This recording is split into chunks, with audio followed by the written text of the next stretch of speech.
2, 1, 0. Ignition. Liftoff of the Falcon 9 and Crew Dragon. Go NASA. Go History made. It's a new era in spaceflight. We have full coverage of today's SpaceX launch coming up.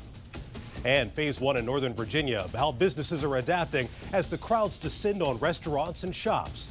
Plus, massive protests across the country. George Floyd's death sparking outrage and calls for change. We are live as hundreds gather in D.C. right now.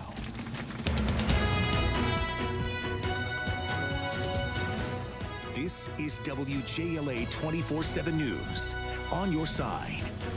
First at 5, the effort to stop the violence. More than 1,000 additional National Guard troops now activated in the Minneapolis area. This comes as anger over George Floyd's death spreads across the country. Today, groups in Minneapolis worked to clean up the rubble that was left behind from days of protests. And now the city is bracing for more violence tonight. The U.S. Attorney General says the message of most of those protesters is being overtaken by the few who are setting fires and destroying a city. The voices of peaceful protest are being hijacked by violent radical elements. Well, tonight, Minneapolis leaders are pleading for crowds to remain peaceful and follow the city curfew in hopes that the groups breaking the law can be identified. And taking a live look right now at protests happening across the country, massive crowds gathering in major cities with signs, chanting, and demanding justice. These live pictures coming in from Chicago and Austin, Texas. Now, one of the biggest protests following George Floyd's death is happening right now in the district. Mayor Bowser says that MPD is ready for a second evening of large crowds. ABC 7's Kevin Lewis is live in Northwest Washington with the message of today's protest. Kevin. Hey there, Carl. Like last evening, this crowd has gathered near the White House around 2:30 this afternoon. The crowd started near the Capitol reflecting pool, singing and chanting, and they then marched 1.6 miles up Pennsylvania Avenue to where we stand right now. Now, Lafayette Square has been blocked off, unlike last evening, where this was really the epicenter of all the hostility. I've counted at least 30 police officers in the square right now. That, of course, is not counting the officers closer to the White House. Everything we've seen today has been peaceful, unlike last night where some protesters shut down I-695 and others injured members of the U.S. Secret Service. At 8:41 this morning, President Trump criticized D.C. Mayor Muriel Bowser on Twitter, saying in part, and I quote here, Muriel Bowser, who is always looking for money and help, wouldn't let the D.C. police get involved. Not their job. Nice. Well, at a press conference this afternoon, Mayor Bowser countered President Trump's claims. No one needed to ask the Metropolitan Police Department to get involved because we were already involved. Our police were doing their jobs from the start. DC police supported Uniformed Secret Service last night like we have done literally dozens of times at Lafayette Park. Some of the agitators were throwing bricks and deploying either mace or pepper spray. There were some skirmishes on the line in Lafayette Park. MPD provided Secret Service with other equipment that they did not have readily available, including helmets. And one reporter asked Chief Newsham about video that shows apparently a D.C. group of protesters attacking a Fox News crew last night. That crew says it then knocked on the window of a squad car, but that the officer inside refused to help them. Chief Newsham asked Fox News to contact his department so it could better look into those allegations and also see if it was one of his officers in those squad cars.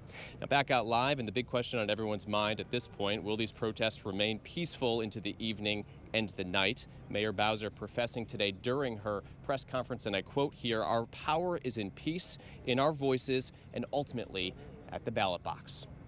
We're live in Northwest. I'm Kevin Lewis, ABC 7 News. All right, Kevin, thank you very much. And we are seeing similar protests happening across the country in Oakland, Atlanta, Louisville, Eugene, Oregon. It's happening in 30 cities. Sinclair national correspondent Christine Frizzell with the order coming from the Pentagon today that hasn't been used since the Rodney King riots in 1992. The level of anger in America boiling over. From Los Angeles to Atlanta to Washington, D.C., but at the center of it all, Minneapolis, a now 4-day response to the death of George Floyd. Despite a curfew there Friday night, more vandalism and violence with little sign of law enforcement. President Trump now offering up the federal government. We have our military ready, willing, and able if they ever want to call our military. But we can have troops in the ground very quickly if they ever want our military. This following the Minnesota National Guard activating 1,000 additional soldiers and airmen, with the Department of Justice now saying the voices of peaceful protest are being hijacked by, quote, violent radical elements, in many cases coming in from out of state, with this pledge from Attorney General Bill Barr. It is a federal crime to cross state lines or to use interstate facilities to incite or participate in violent rioting, and we will enforce those laws. The Pentagon already putting U.S. military police units on order to be ready to step in should the violence escalate. The order is part of the Insurrection Act of 1807 and hasn't been used since 1992 during the rioting that followed the acquittal of 4 officers involved in the beating of Rodney King. Back then, it took nearly a week for order to be restored. Now, with protests popping up in more cities, many are wondering what it will take to do the same today, with protesters calling for systemic change, many state leaders showing support. It is not about one situation. It's about the same situation happening again and again and again and again. But all now calling for an end to the violence. I'm Christine Frizzell reporting. And we'll continue to keep an eye on these live images of protest happening right now. We will bring you updates, and you can also stay up to date on our website, WJLA.com. 3, 2, 1, 0. Ignition. Liftoff of the Falcon 9 and Crew Dragon. Go NASA, go SpaceX, Godspeed. Historic moments. Today's launch of the SpaceX Dragon capsule from Kennedy Space Center marks the first time that astronauts launched from U.S. soil in nearly a decade. It was also a historic moment for Elon Musk's SpaceX company, which became the first private corporation to launch people into orbit. Megan Tevrizian has more. Dragon, SpaceX, go for launch. This afternoon, it's mission countdown. T-minus 15 seconds. SpaceX making a second attempt this week to make history. Liftoff of the Falcon 9 and Crew Dragon. Go NASA, go SpaceX, Godspeed, Bob and Doug. Launching its Dragon space capsule with 2 NASA astronauts inside. Flying crew on board Dragon and Falcon 9, and look at them go. On Wednesday, SpaceX scrubbed the launch 17 minutes before liftoff because of bad weather. In Dragon SpaceX, unfortunately, we are not going to launch today. This morning, weather was still uncertain, but clearing in the hour before takeoff. You know, we're at the dawn of a new age, and we're really leading the beginning of a space revolution. And think about it, this is really something much bigger than all of us. The goal, prove private companies like SpaceX can deliver astronauts to the International Space Station and get them home safely. Bob Behnken and Doug Hurley, the 2 astronauts on board. I think continuing to push into space challenges us as Americans. The Kennedy Space Center's visitor complex reopening this week. All 4,000 tickets for today's launch sold out. President Trump and Vice President Pence both on hand too. This is still something that we're going to still be successful at, and we're going to do it in the face of the pandemic. If the mission succeeds, it will be the first time in nearly a decade that American astronauts will be free from paying another country for a ticket to space. Until now, the only way to get to the International Space Station was to pay Russia, a price tag of nearly $90 million. The Falcon 9 expecting to dock at the International Space Station Sunday morning at 10:30 Eastern Time. If everything goes as planned with this mission, it makes space tourism one step closer to a reality. SpaceX already revealing plans to fly privately paying people to space as early as next year.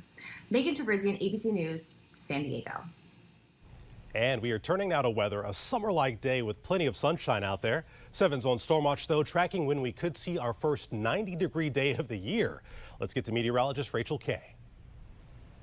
Yeah, thanks, Carl. We definitely have some more heat and humidity on the way, but at least today, while it was still summery, we saw a break in those high dew points. Let's take a look out there right now. Mostly sunny skies, a few fair weather cumulus clouds that have popped up may provide some nice shade as we're still in the 80s, 83 at Reagan National. nice northwest breeze at 14 miles per hour, and that's what's bringing in the drier air. Dew points in the 40s, which if that doesn't mean much to you, I'll tell you it's comfortable. We start to feel the dew points in the upper 50s and especially in the 60s. We're dry. Any storm chances we had today stayed well to our south. You can see in Norfolk at the moment, so still a great evening to get out, get some fresh air. We'll be in the 70s for most of the evening, starting to see the 60s return by midnight. We'll take a closer look ahead to tomorrow and, of course, when that 90-degree day could arrive coming up. Thank you, Rachel. And now to the coronavirus pandemic. This is the first weekend of phase 1 of reopening in Northern Virginia. That nice weather brought out plenty of people ready to shop and dine. ABC 7's Tobias Rodriguez went to Old Town Alexandria to see how businesses are handling reopening and how people are dealing with the crowds. Reopening has begun in Northern Virginia. The sun was out and so were people in Old Town Alexandria. I mean, I look around, I see 10 people who don't have masks on. At this point, your mask is not just for you, it's for those that are around you. Social distancing guidelines were posted, but some people wore masks and others didn't. It's uncomfortable to wear it. If I were to be inside, I would wear it. In Alexandria, there are more than 1,200 cases of coronavirus. The Commonwealth totals more than 36,000 cases. We were supposed to wait until infections went down and deaths went down. Governor Northam added a mask requirement for indoor public buildings. Restaurants on King Street are using outside dining and to-go orders to keep money coming in. So they have all these carry-out cocktails, but people can't wait to get home to drink them. So our street that we live on becomes like Bourbon Street. Restaurants are able to socially distance tables and also use contactless menus with a barcode on their table. Menu will pop up on there. We have a sanitation system, a red-green card on the tables that say this table is not sanitized yet. The green side it is sanitized. Will Granberry and Kim Monroe say they are happy Nova is in phase 1, but they prefer the slow and steady approach entering phase 2. I'm a little nervous, I can be honest, but I'm kind of grateful that there is still some opportunity for us to kind of get out. Sun is shining. It feels great to be out this morning. Reporting in Old Town Alexandria, Tobias Rodriguez, ABC 7 News. Now 7's on your side with a breakdown of what's allowed during Virginia's phase 1. As you saw there, restaurants can have limited outdoor seating. Retail stores and houses of worship can open at 50% capacity. You can get your hair cut by appointment only, and public beaches have reopened with restrictions. We'll be right back.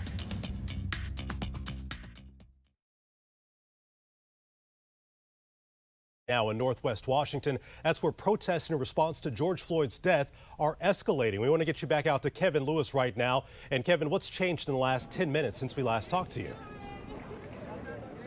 Yeah, Carl, that's a good question, and I just want all our viewers to be aware this is a fluid situation, so just bear with us. We came around the corner of the White House, and here you can see multiple U.S. Secret Service squad cars have been heavily vandalized, the front windshield shattered. Trump, and Andrew, there's some cuss words over here on the side, but Trump and the F-bomb in front of it has just been spray painted on the side. The tires on this squad car have been flattened, and there are 2 other Secret Service vehicles, if you come down this way, that also have had their tires deflated. People are standing on top of these Secret Service vehicles, and the guard shack here, and this, of course, is at Pennsylvania and 17th, just on the west side of the White House. People standing on the guard shack. Obviously, anyone that's lived in Washington, D.C. for any period of time realizes that this is not a common sight on any given day. Anyone who even tried to step on a squad car belonging to the Secret Service would be promptly arrested. What we haven't gotten to yet is the front of this group of protesters, but as you can see, it is, from my perspective here, at least 10 people deep. A number of signs, pardon any vulgarities in the signs, being held into the air. The crowd shouting, "What do we want? Justice. What do we want now?" Earlier, when we were at the Capitol reflecting pool, we did not see any sort of vandalism. It was actually a peaceful protest and demonstration. And the fear I have journalistically coming into this shift today is that as we go further and further into the evening and night, will things intensify and escalate? And clearly it's now only 5:16 on my watch, and things have. Carl, do you have any questions back in the studio about what we're seeing? Yeah, absolutely. So we saw things ramp up in Atlanta last night, very similar. It was peaceful at first, and then, as you mentioned, as the sun went down, things just ramped up and got a bit more violent, breaking into malls, things like that. What have you seen as far as law enforcement, as far as police, Secret Service? Are they kind of staying back at this moment, or are they, I don't see them present in your shot there. What's happening with law enforcement? So just a block north here, there's a line of DC police that allowed us down here, but they said that the majority of individuals, with the exception of the media, would not be allowed back. So it would seem to me they're trying to confine everyone in this one area. They do have a few ambulances. There was one earlier here at the beginning of our live shot that seems to have left, but they have a few ambulances. And it also seems to me that the police are doing their best to stay a distance to try and keep the tension down, but of course there are swarms of officers nearby should things intensify. The other thing that I think is kind of interesting to point out is, and I don't know, Andrew, if the sun is going to get in the way, but there's a construction crew, 2 men, on the side of that building looking down on this history in DC developing, and obviously with an eagle view. You can probably hear these people are stomping on the hoods of these Secret Service vehicles. And again, I just came here and was stunned to see this. These are the scenes that we saw in Atlanta, obviously Minneapolis, Phoenix, and other cities across the country. And Mayor Bowser today was really pleading with members of the DMV to stay peaceful and to not engage in any type of vandalism. And that is what we're seeing here. And our hope is that this ends with this and doesn't intensify. Carl, we'll send it back to you. Kevin, thank you very much. All right, we'll be sure to stay on top of that. And Kevin, please be careful out there. You know, these protests are happening across the country. We're going to bring you updates as things develop throughout the day. And you can also stay up to date on our website, WJLA.com. Now, we also want to mention that tonight, ABC7 is televising Prince George's County Public Schools' virtual graduation ceremony. You can join us right here on WJLA 24/7 News at 7 p.m. If you can't watch, you'll have a chance to see it again tomorrow at noon over on ABC7. We will also stream the ceremony on WJLA.com and the ABC7 Facebook page. We'll be right back with a check of the weather.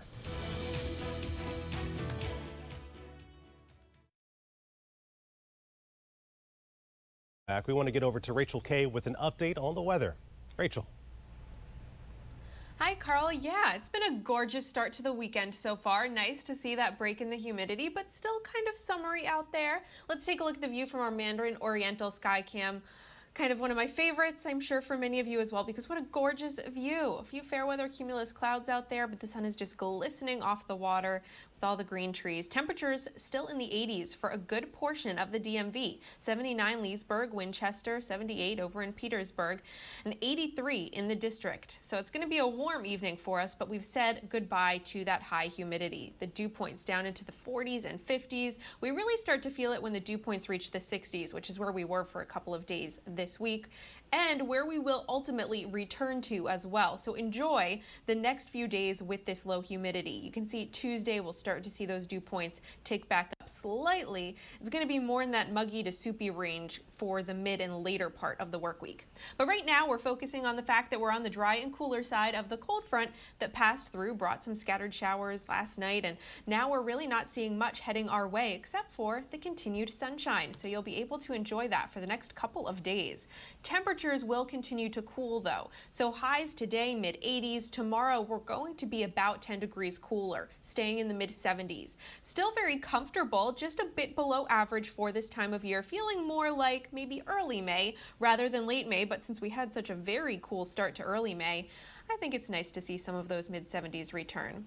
We'll be there as we head through the evening as well, again, mainly in the 70s, I should say. So just a couple more hours of those 80s to hold on to if you do want to take advantage. We'll be mostly clear overnight and dropping to the mid-50s through about 60 as we head into tomorrow. Just a few passing clouds, so really not too much else to worry about. Our hourly planner for your Sunday looking, as I mentioned, a lot cooler but sunny, comfortable. The low humidity sticks around. It's kind of a picture picture-perfect day, so be sure to get out and enjoy it. We stay dry for a couple of days here. We'll be tracking our next weather maker midweek. I do want to mention we could see a few sprinkles on Tuesday, but the more widespread system arriving on Wednesday with that heat and humidity. In fact, Wednesday could be our first 90-degree day of 2020. By this time last year, we'd seen a few 90-degree days already. Storms most likely Wednesday night, and that chance will continue scattered in nature as we head through Thursday. So here's your full 7-day forecast. You can see those temperatures on the rise. So Tuesday, upper 70s, near 80. We're only going to be around 90 for one day there, dropping back to the upper 80s on Thursday, mid-80s Friday into Saturday as well, with those storm chances giving us a break to wrap up the week, but may return for next Saturday. So a lot that we will be tracking after this nice and comfortable start. All right, Rachel, we want to get back to these live pictures that we're continuing to monitor. This is live happening in the district right now. We were talking with Kevin just now about the law enforcement getting involved, and there they are. There's a line, a clear line right now between the protesters and police. We've seen a few people who apparently were hit with pepper spray or tear gas of some sort, trying to get that out of their eyes. We see a lot of pushing and shoving, some things being thrown at the police officers. Earlier during Kevin's live shot, we saw some windows smashed out, some law enforcement vehicles with spray paint being vandalized at the time. It just shows you how quickly things can change even during a peaceful protest. We'll be right back.